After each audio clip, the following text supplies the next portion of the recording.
En Guadeloupe, la nuit a été plus calme après 5 jours d'émeutes. Il faut dire qu'un couvre-feu a été instauré hier soir.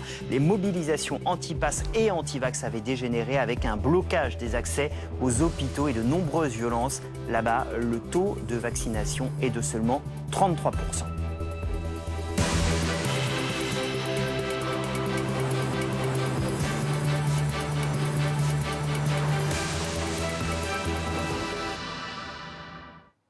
Et à la une du live BFM donc, ces soupçons de plus en plus lourds sur les méthodes du professeur Didier Raoult, celui qui avait fait de l'hydroxychloroquine une arme contre le Covid.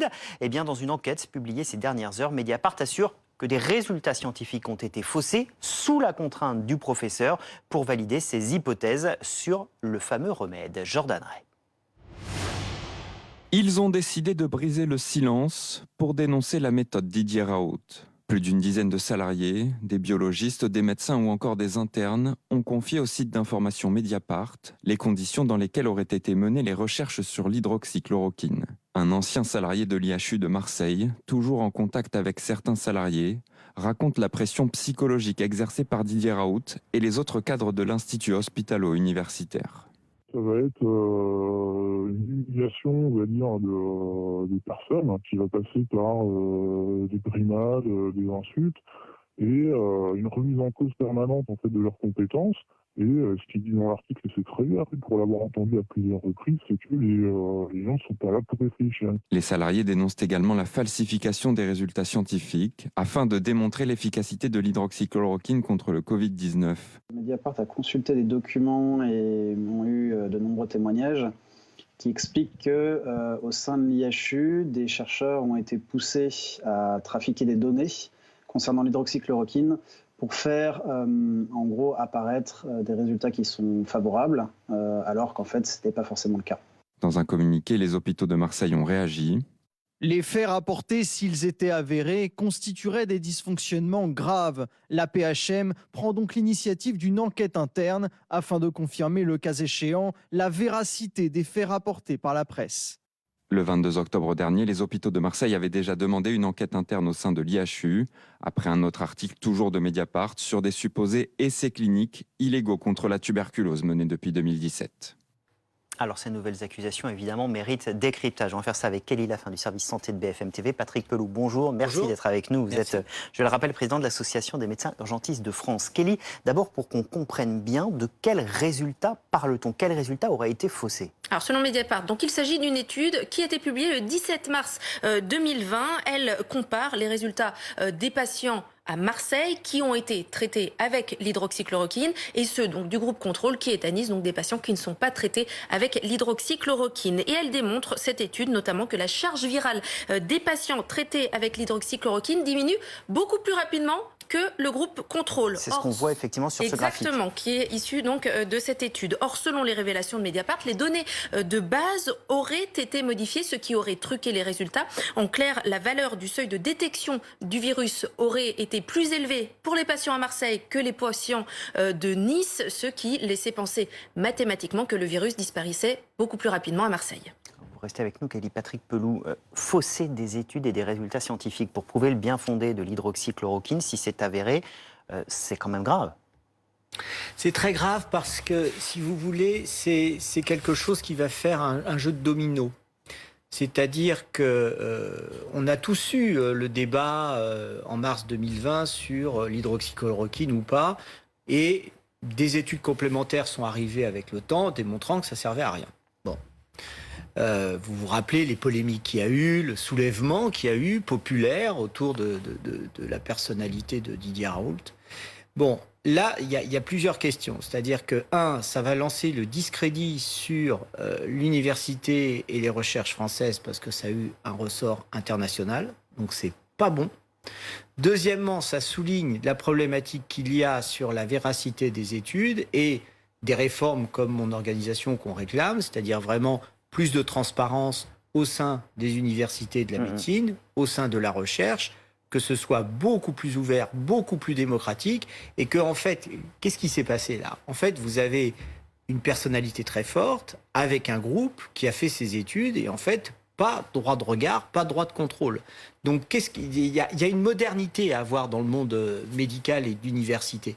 C'est pour ça que vous avez ce problème-là. C'est-à-dire qu'ils veulent jamais que des praticiens hospitaliers, par exemple, qui ne sont pas universitaires, regardent ce qu'ils font, ou critiquent, ou ne serait-ce que dialoguent. Ce qui fait que vous avez derrière, donc ça, et ça tombe bien puisqu'il y a une élection présidentielle qui arrive, il y a une réforme à avoir du monde hospitalo-universitaire médical, de manière à ce que ça soit plus transparent et beaucoup plus dans la vérité et non pas dans l'opacité. Et c'est vrai que cette question de la transparence, elle se pose tout particulièrement à l'IHU parce qu'il y a cette affaire que Mediapart révèle aujourd'hui, mais il y a déjà des accusations qui pèsent sur Didier Raoult et des essais sauvages, qui auraient été des essais cliniques sauvages. Oui, qui ne concerne pas l'hydroxychloroquine, mais la tuberculose. Alors, une enquête de l'ANSM a été lancée, c'est l'Agence nationale de sécurité du médicament.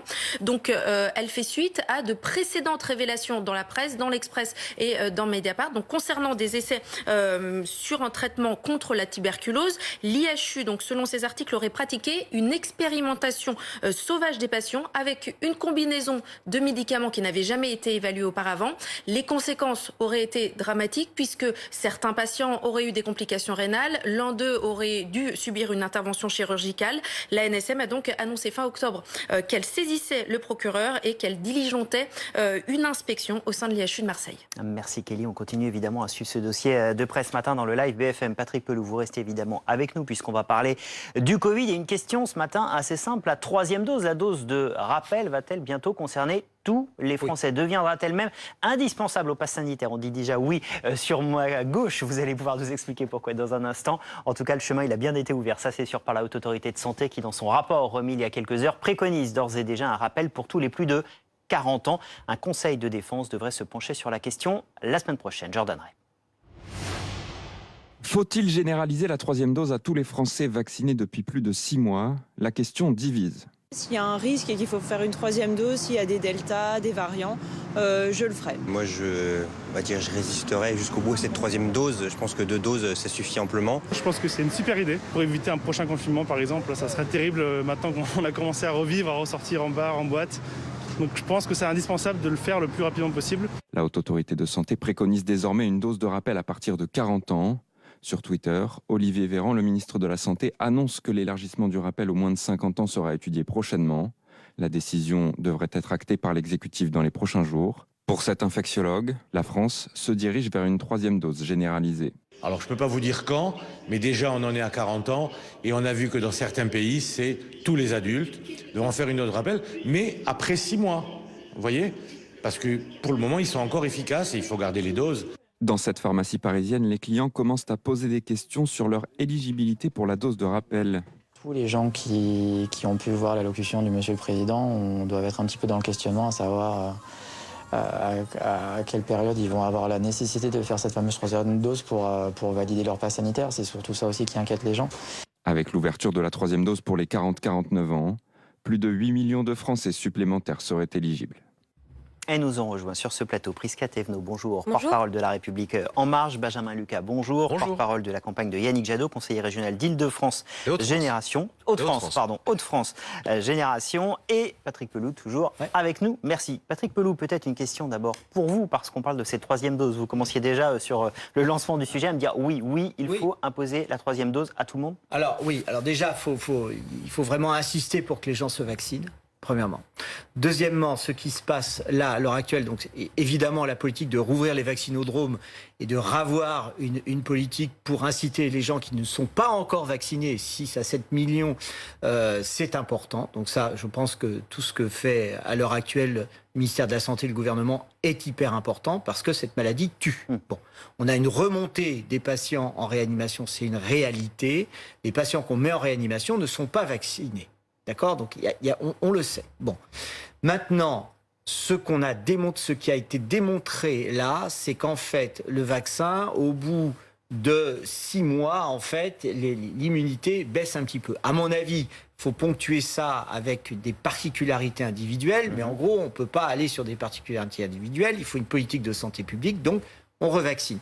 C'est là où on est en train de jouer sur l'âge, ce qui, à mon avis, est pas bon, mais c'est la voie qui est choisie, bon, c'est comme ça. Et donc, là, actuellement, on a dit les plus de 60 ans, puis vous avez vu, on est descendu à 50. Maintenant, la haute autorité dit 40. Bon, en gros, il faut arrêter, il faut dire, tout le monde doit se faire vacciner de la 3e dose. Il faut simplifier le truc. C'est une très bonne question. Est-ce qu'on simplifie? Et effectivement, est-ce qu'on n'est pas en train de perdre du temps? Pourquoi on ne dit pas à tout le monde, dès que vous êtes à 6 mois de votre 2e vaccination, allez faire la 3e dose? Alors il s'agit pas de, effectivement, il s'agit de ne pas perdre du temps parce que chaque heure, chaque minute, chaque jour est compté dans ce virus qu'on connaît aujourd'hui extrêmement fort et dont on rappelle que l'épicentre de la reprise épidémique, c'est l'Europe. Si aujourd'hui la France reste légèrement préservée, ça peut très vite chavirer. Donc oui, il faut accélérer. Mais il faut accélérer par étapes. C'est-à-dire que déjà, privilégions ceux qui sont été vaccinés les premiers. Et effectivement, ceux qui ont été vaccinés les premiers, ce sont les personnes les plus âgées, les personnes fragiles. Je veux juste rappeler que même si aujourd'hui on dit que ce sont que les 65 ans et plus qui sont vaccinés demain, c'est-à-dire vraiment très rapidement, les plus de 50 ans, en réalité les chiffres vont très vite. Et donc j'espère qu'on va pouvoir très vite aller sur la généralisation. Je vous donne quelques chiffres.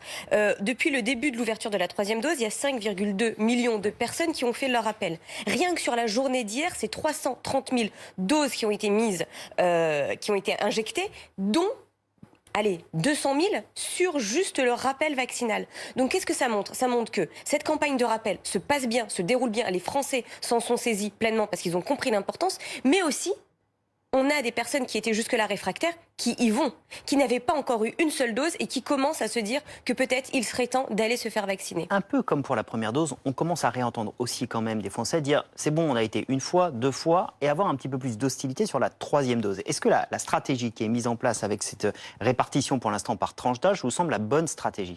Écoutez, moi je l'ai dit depuis le début de cette crise, ni médecin, ni scientifique, donc moi je fais confiance à ceux dont c'est, j'allais dire, l'expertise. Moi, je trouve qu'on a entendu dans cette crise beaucoup de responsables politiques qui avaient des avis sur tout, comme disait Coluche, et surtout des avis. Je pense que la stratégie la plus efficace, et effectivement, je suis assez d'accord avec ce que disait Patrick Pelloux, c'est ce qui est le plus simple, c'est ce qui est le plus compréhensible des Français. Ouais. C'est ça, moi, qui m'interpelle comme élu local, qui voit les interrogations, les attentes, les impatiences aussi, parce qu'on parle souvent des Françaises et des Français qui sont réfractaires au vaccin, mais beaucoup, ceux qui attendent avec impatience. L'immense majorité sont impatients, veulent pouvoir faire cette dose de rappel. Donc je crois que là aussi qu'il faut aller à l'efficacité, à la simplicité, à ce qui nous permet aussi de faire comprendre, notamment à celles et ceux qui sont les plus isolés de l'information et de l'information médicale, qu'on peut se faire vacciner et quand on peut le faire rapidement. C'est bien de rétablir la vérité. On entend aussi beaucoup dire s'il n'y a pas cette simplicité et si on ne dit pas à tout le monde d'y aller, c'est parce qu'on va manquer de doses. Vrai ou faux? Non, là aujourd'hui, on a largement des doses et rappelons-le que aujourd'hui, l'Europe est le continent qui produit le plus de doses dans le monde. Donc je pense que là, et vraiment, je vous remercie parce que là, on voit pour une fois, et c'est à saluer, qu'au-delà des querelles partisanes qu'on peut avoir sur des sujets par ailleurs, sur le sujet de la crise sanitaire, là, oui, effectivement, nous avons La République En Marche, le porte-parole de Yannick Jadot, nous sommes d'accord. Et encore une fois, j'insiste, le but n'est pas de dire attention, nous n'allons pas généraliser cette dose, nous n'allons pas le faire très rapidement. Mais il s'agit de regarder ceux qui ont eu les dernières doses le plus loin possible. Et effectivement, ce sont les personnes les plus âgées. Il y a cette 3e dose, Patrick. Pardon. Non, je vais juste reprendre la balle. Bon, vous avez raison. La crise sanitaire et les efforts que nous avons devant nous, ils doivent aussi parfois permettre de dépasser les polémiques. C'est pourquoi je me permets une petite demande. Si le président de la République peut éviter d'instrumentaliser la question sanitaire quand il intervient à 20h sur la crise sanitaire, c'est très bien. Moi, je pense qu'il a une parole forte qui doit être entendue. Je préférerais par ailleurs qu'il soit entouré de médecins, de scientifiques et que cette parole, elle soit plurielle pour montrer que c'est pas un enjeu politique, qu'on peut être comme moi radicalement opposé à la politique d'Emmanuel Macron et en même temps considérer que sur un certain nombre d'annonces ou de mesures sanitaires, il faut suivre, il faut faire bloc. Mais faire juste après dans cette intervention la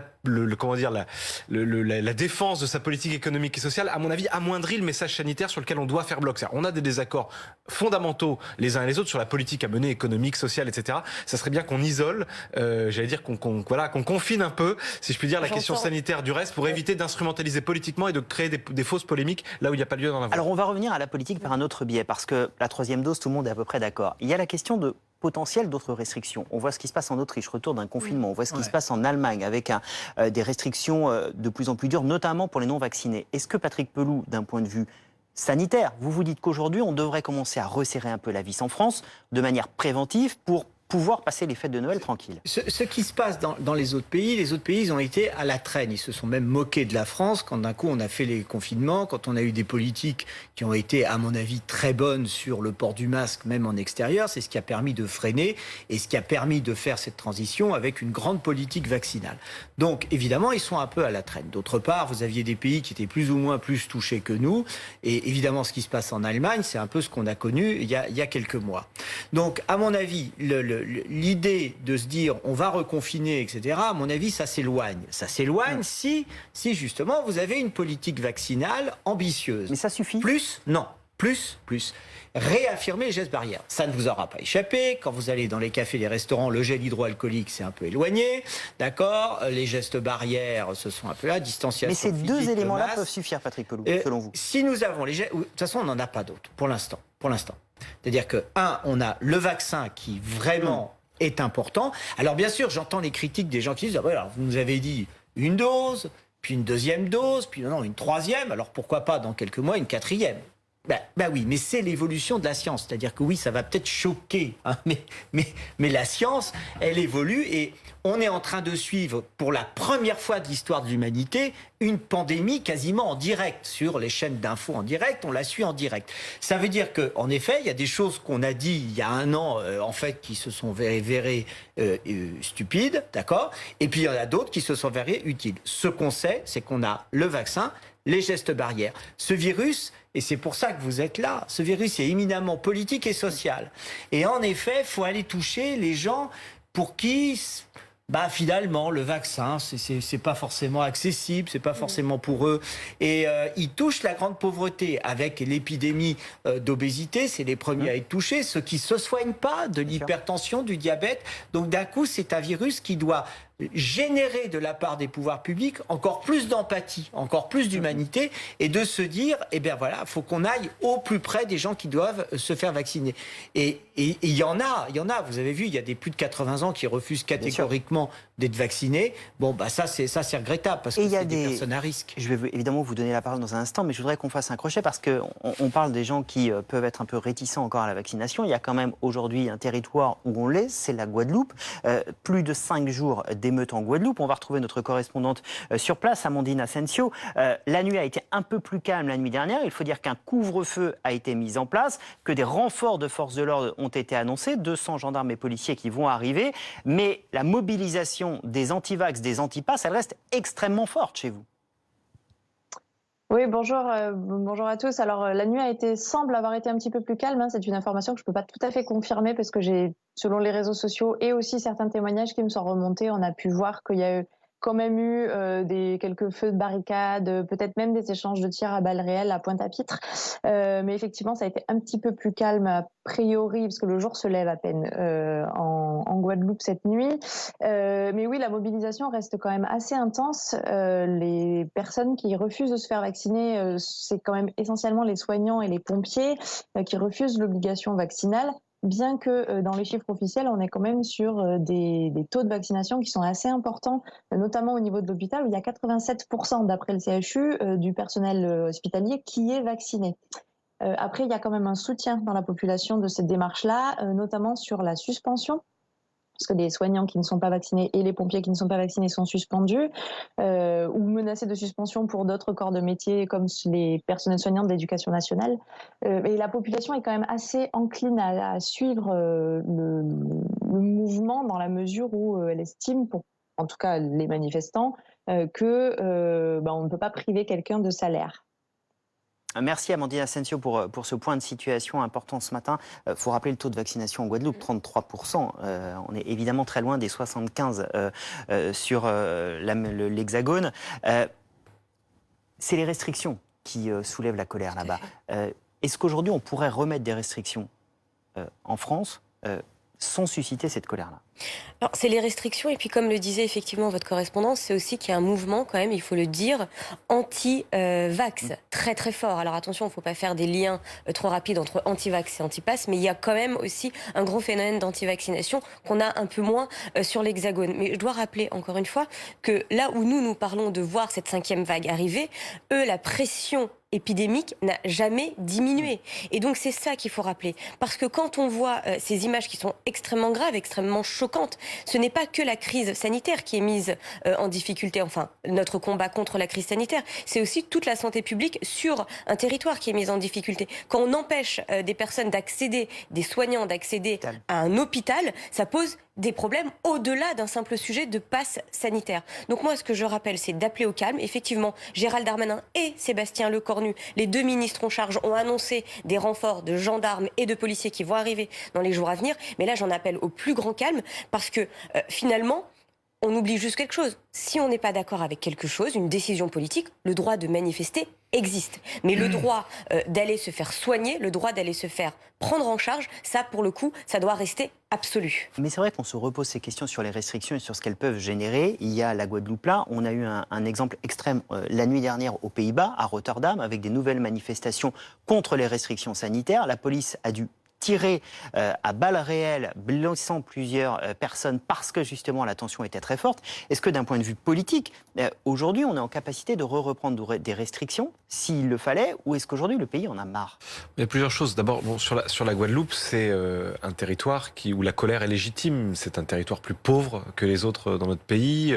Les souffrances accumulées, et vous l'avez dit d'ailleurs, il n'y a pas que la question sanitaire, les souffrances accumulées depuis des décennies maintenant, à un moment donné, trouvent là où elles le peuvent des sources d'expression et de violence. Je me joins à ce que vous avez dit. On ne peut pas, en revanche, on peut exprimer une colère, manifester. Nous sommes dans une démocratie, mais on ne peut pas s'en prendre à ce qui nous permet de nous soigner. Sur les restrictions, là encore une fois, c'est convaincre.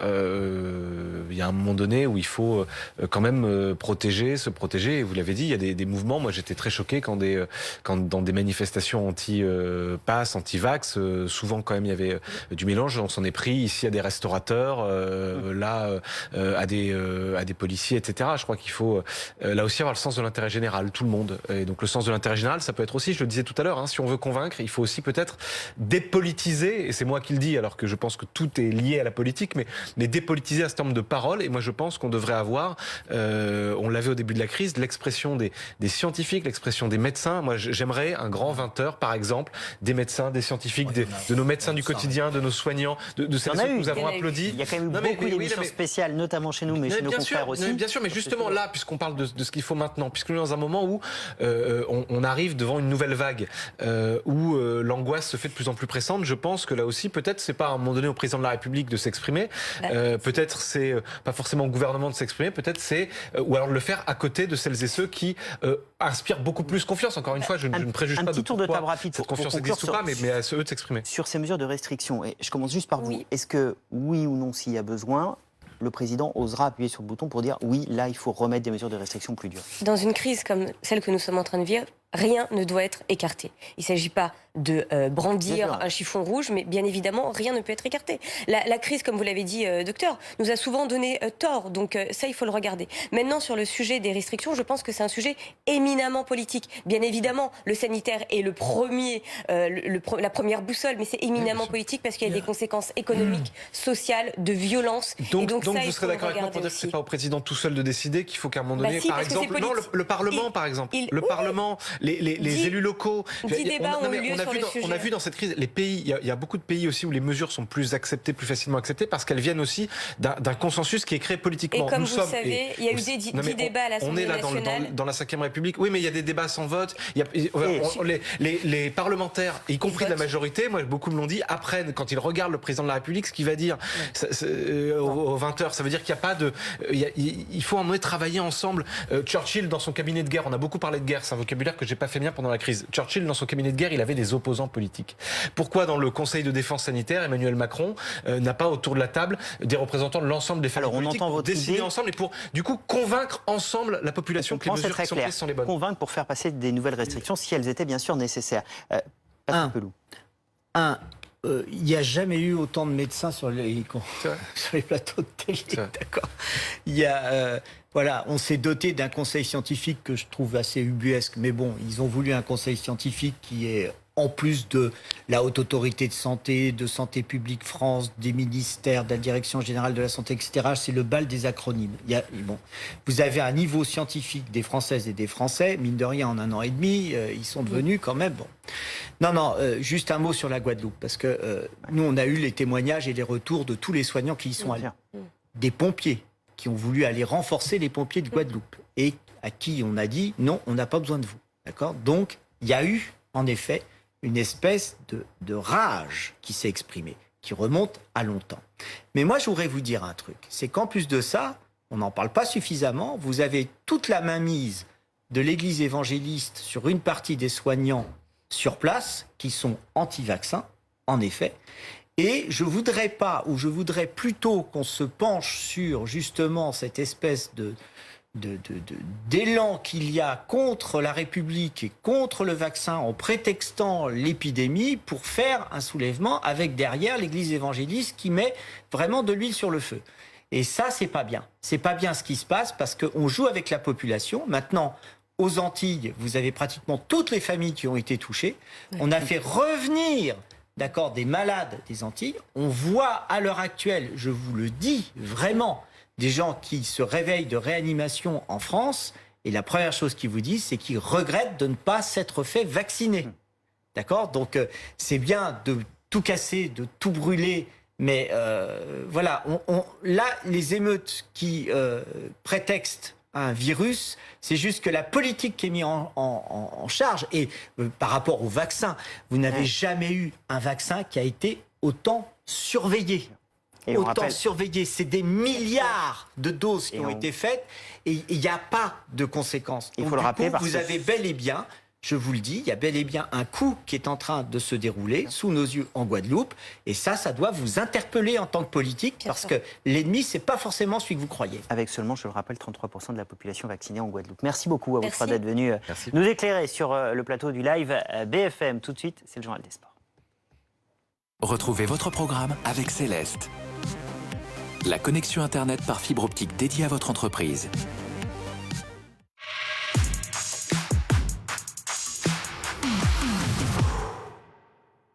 Le journal des sports avec Ilia Grandjean. Bonjour Ilia. Bonjour Philippe, bonjour à tous. Allez, ce soir 21h, l'immense défi du 15 de France. Le plus grand défi dans le rugby, c'est bien défier les All Blacks. Oui, c'est un match pour terminer cette tournée d'automne. Les Bleus ont battu l'Argentine, ont battu la Géorgie. C'est un autre morceau qui se dresse face au 15 de France, le tout pour peaufiner la préparation pour le tournoi à destination. Et on pense déjà à la Coupe du Monde 2023 qui aura lieu en France. Et le premier match, ça sera face aux All Blacks. C'est un match qui ne ressemble à aucun autre. Pour Bernard Laporte, le président de la Fédération française de rugby. Quand tu joues contre les Blacks, c'est le match de l'année. C'est une évidence. Alors, on les joue pas tous les ans. Mais quand tu les joues, c'est particulier parce que c'est l'équipe du monde. Enfin, ils sont pas champions du monde, donc on peut pas dire que c'est la meilleure équipe du monde. Ils n'ont pas été champions du monde. Mais ils gagnent 9 fois sur 10, quoi. Ouais, pour bien se rendre compte, et pour le propos de Bernard Laporte, la dernière fois que la France a battu les Blacks, c'était le 13 juin 2009. Ça fait 12 ans, c'était 27-22, c'était en Nouvelle-Zélande. Depuis 14 victoires de suite pour les Blacks. Et pour retrouver une victoire en France, il faut remonter à novembre 2000. Et ça veut dire que c'est possible. Ça veut dire que c'est possible. C'est déjà pas mal. Allez, on verra la victoire des Bleus. Exactement, j'en suis certain. On suit évidemment ce week-end le dossier Peng Shuai, cette joueuse de tennis chinoise qui a disparu depuis plus de 15 jours. Oui, vous souvenez-vous, c'est après ses révélations d'avoir été sexuellement agressée par l'ancien vice-premier ministre chinois. Depuis, elle a disparu ou du moins donné des nouvelles douteuses. C'est monté très haut, ça a pris d'énormes proportions, notamment sur les réseaux sociaux, mais aussi à l'ONU, au Quai d'Orsay, à la Maison-Blanche. Tous réclament des nouvelles irréfutables qu'elle est en sécurité. Et du coup, hier, il y a eu un média d'État en Chine qui a publié un message, soi-disant de Peng Shuai, dirigé à une amie en disant bon week-end avec des photos d'elle, avec des peluches, avec son chat. Aucune preuve crédible, aucune preuve irréfutable. Ce sont des photos à prendre avec des pincettes parce que c'est le média d'État chinois, des médias d'État en Chine. Le monde du sport a réagi et veut même jusqu'à boycotter les tournois en Chine, comme le dit Novak Djokovic, le numéro 1 mondial. Je ne sais pas si une telle chose est déjà arrivée. Toute la communauté du tennis doit la soutenir ainsi que sa famille et s'assurer qu'elle est saine et sauve. On doit être solidaire. Je viens d'apprendre que la WTA était prête à retirer tous ses tournois de Chine si la situation n'était pas résolue. Je soutiens cela à 100%. Voilà, c'est pas le seul à avoir énoncé cela. Et puis une dernière information tennis qui concerne l'Open d'Australie qui a lieu en janvier prochain. Le tournoi a décidé que tous les joueurs qui devaient participer, y compris les personnes qui allaient travailler sur le site, devaient être totalement vaccinés pour pouvoir participer au tournoi. Ce qui met en cause un peu Novak Djokovic puisque lui n'a jamais dit ouvertement s'il était vacciné ou non et on le sait plutôt réticent. Merci beaucoup. C'est le journal des sports d'Ilia Grandjean.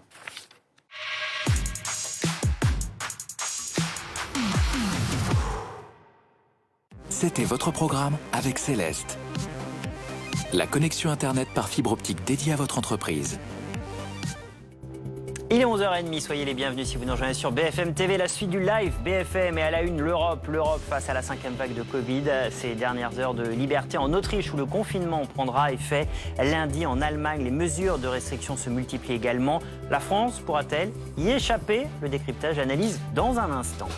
L'actualité, c'est aussi la guerre que se livrent Éric Zemmour et les Républicains pour attirer les électeurs de droite. Le polémiste a annoncé hier un grand rassemblement au Zénith le 5 décembre à Paris. Un premier meeting probablement comme candidat qui tombera pile le week-end du Congrès des Républicains.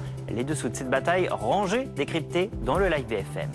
Dans l'actualité également, la pression internationale mise sur la Chine pour tenter de retrouver la joueuse de tennis Peng Shuai. Depuis qu'elle a accusé l'ancien vice-premier ministre chinois d'agression sexuelle, la joueuse professionnelle a disparu. L'ONU réclame des preuves de vie crédibles. Les dessous de cette affaire décryptée dans le live BFM. Et d'abord, cette guerre déclarée entre Éric Zemmour et les Républicains. Le polémiste espère bien récupérer une partie des voix de la droite traditionnelle. Et pour preuve, son calendrier qui est en train de se préciser. Éric Zemmour qui annonce qu'il tiendra un grand rassemblement, meeting au Zénith. Ce sera le 5 décembre prochain, pile au moment du congrès des Républicains. Les explications de Léopold Debert qui suit le polémiste à Londres pour BFM TV. Cette date du 5 décembre, elle fuitait depuis quelque temps déjà. Elle n'est pas due au hasard du tout. Elle est même très symbolique pour deux raisons. La première, c'est qu'elle arrive juste après quoi? Juste après la désignation du candidat des Républicains qui sera désigné le 4 décembre. Éric Zemmour sur scène au Zénith devant jusqu'à 7000 personnes. Le lendemain, comme pour finalement court-circuiter cet événement et attirer la lumière des médias sur lui. Et c'est également, on peut le noter, le même jour qu'un meeting, un grand meeting tenu par Jean-Luc Mélenchon. Opération finalement attirement des lumières, des caméras sur lui en cette journée du 5 décembre. Que pense-t-il vraiment de cette date? Y a-t-il d'autres symboles finalement? On lui a posé les questions. Voyez sa réponse avec un peu d'ironie hier. Le 5 décembre au Zénith, c'est quand même pas mal. Alors pourquoi le Zénith d'ailleurs? Expliquez-nous pourquoi. Parce qu'il y a un Z. Il y a beaucoup de gens qui veulent venir me voir. Là, on est à Paris, donc c'est la première fois qu'on est à Paris. On prend une grande salle parce qu'on pense qu'il y a beaucoup de gens qui ont envie de venir m'écouter. Est-ce que pourquoi ce choix du 5 décembre aussi? Et pourquoi pas? Les Républicains. Et pourquoi? Parce que les questions se posent. C'est le lendemain de la désignation du candidat LR présidentiel. On ne peut pas imaginer que ce soit un total hasard. Pourquoi ce choix de date? Vous me donnez des idées. Ah oui, Philippe, beaucoup d'ironie, même un peu d'humour dans cette réponse avec Zemmour qui élude nos questions, tout en ne les infirmant pas. Maintenant, il n'y a pas le choix, maintenant il ne peut que les confirmer. Et avec Zemmour qui fait regarder, pas la une, en tout cas les pages d'actualité de la presse britannique. Alors là, c'est le Daily Telegraph. Et cette phrase intéressante, à la toute fin, la toute dernière citation, c'est mon tour. Cette soirée du deuxième tour de l'élection présidentielle pourrait être une soirée décisive, voilà ce qu'il explique. Et puis, il qualifie également Marine Le Pen de lamentable dans ses débats qu'elle a eu en 2017, disant qu'il est le seul finalement à pouvoir battre Emmanuel Macron. Voter Marine Le Pen, c'est voter Emmanuel Macron. Il déclare également personne n'a fait ce que j'ai fait ces derniers mois. Voilà, le ton est donné dans la presse britannique ce matin. Le calendrier fort opportun d'Éric Zemmour pour venir jouer les troubles faits chez les Républicains. Les candidats à l'investiture des Républicains qui sont d'ailleurs réunis aujourd'hui dans les Hauts-de-Seine pour un grand oral devant les cadres locaux du parti. Alexis Cuvillier, vous êtes sur place pour BFM TV. L'ombre d'Éric Zemmour et cette annonce du 5 décembre, évidemment, est au cœur des débats.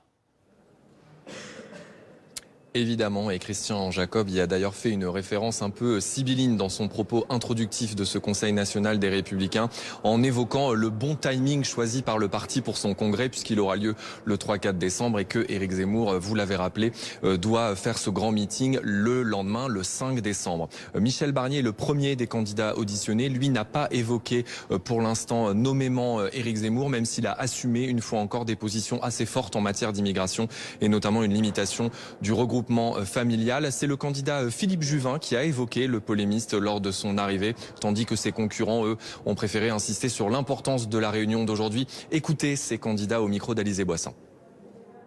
La question est de savoir s'il est grand par les idées qu'il propose et les propositions qu'il formule. Le vrai sujet, il est là. Éric Zemmour est un commentateur et il a tendance à fractionner le pays. Moi, je crois au contraire que le pays doit être réuni et que ce n'est pas parce qu'on ne porte pas le bon prénom qu'on ne peut pas aimer la France. C'est notre famille et c'est là où l'on doit être, où l'on doit parler. Je suis de cette famille et je me bats pour cette famille et pour la France. La famille, c'est important pour nous, la droite républicaine et pour moi. Et c'est important d'être en famille. Une famille d'ailleurs où j'ai toujours été. Et c'est eux qui vont décider. L'argument de la fidélité à la famille gaulliste qui est brandi par certains candidats, tandis que, vous le savez, les deux favoris, Valérie Pécresse et Xavier Bertrand, ont déserté la famille ces dernières années. Ils savent que c'est là un angle d'attaque de la part de leurs adversaires. Il y aura peut-être aussi une attention particulière aujourd'hui lors de l'audition d'Éric Ciotti, puisque beaucoup en interne et à droite estiment qu'il a gagné des points. Éric Ciotti, le député des Alpes-Maritimes, ces dernières semaines. Alexis Cuvillier, avec qui Bruno Ferraud, avec qui on suit ce grand oral des candidats à l'investiture des Républicains. Benjamin Duhamel, ce match Zemmour et cette date du 5 décembre, évidemment, qui n'est pas choisie par hasard. Il y a un match qui commence à s'installer entre les Républicains et Zemmour. Oui, effectivement, et même pour aller un peu plus loin sur le calendrier d'Éric Zemmour, parce que ce que l'on comprend, l'hypothèse qui tient la corde, c'est une déclaration de candidature d'ici la fin du mois de novembre, et ensuite un meeting.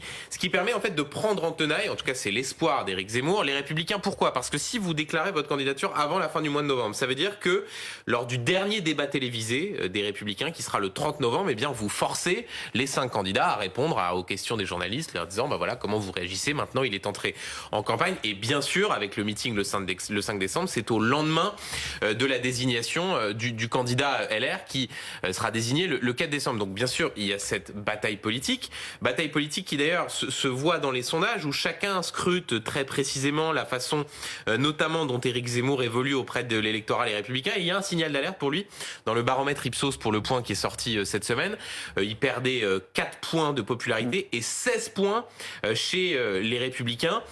Certains se disant que peut-être un certain nombre d'électeurs, voyant non seulement un petit début de dynamique du côté des LR, et avaient peut-être regardé d'un mauvais œil un certain nombre de polémiques suscitées par Éric Zemmour. Donc tout cela est très regardé parce que Éric Zemmour, dans sa construction politique, se vante de faire une sorte de synthèse entre d'un côté une partie des classes populaires et une partie de ce qu'il appelle la bourgeoisie patriote. C'est ce qu'on peut appeler, ce qui est parfois une partie de l'électorat François Fillon, de la droite Trocadéro.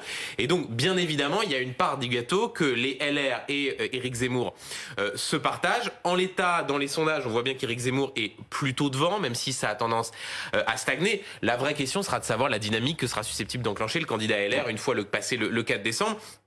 Il y aura un petit coup de boost parce que les projecteurs seront braqués sur lui. Est-ce qu'à ce moment-là, eh bien, cela lui permettra peut-être d'aller égaler Éric Zemmour dans les sondages ou non? Il y aura aussi des clarifications idéologiques à faire. Est-ce que le candidat de droite qui sera désigné considère Éric Zemmour comme un concurrent ou comme un adversaire? On voit bien quand on écoute Éric Ciotti ou les autres, c'est pas forcément la même tendance de discours. Mais ce qui est sûr, c'est qu'il y aura une bataille là-dessus parce que bien une partie des électeurs sont les mêmes et donc sont dragués tant par Éric Zemmour que par les Républicains. 4 et 5 décembre, week-end politique riche qu'on vivra ensemble évidemment dans le live BFM. Merci Benjamin. L'actualité de ce samedi, c'est aussi ces inquiétudes en regardant ce qui se passe chez nos voisins européens. La 5e vague de Covid déferle de façon puissante sur plusieurs pays. D'ailleurs, vous le voyez sur cette carte. 6 pays européens sont désormais en situation très inquiétante, 17 en situation inquiétante. Et parmi ces 17, il y a l'Autriche, où vous vous trouvez, Antoine Forestier. Là-bas, le taux d'incidence est de 1040 pour 100 000 habitants. On profite donc des dernières heures de liberté avant le reconfinement qui débutera lundi. Oui, avec par exemple une idée de sortie ici, c'est ce marché de Noël le plus fréquenté de Vienne qui est encore ouvert aujourd'hui, demain et lundi. Il sera fermé pour une vingtaine de jours, voire une dizaine de jours, car le gouvernement se laisse la possibilité, si au bout de 10 jours les chiffres de l'épidémie sont retombés, eh bien de revoir sa décision concernant ce confinement. On discutait ici tout à l'heure avec quelques Viennois qui nous disaient qu'ils profitaient avant justement de devoir rester chez eux à partir de lundi. Il y a une autre décision qui fait beaucoup parler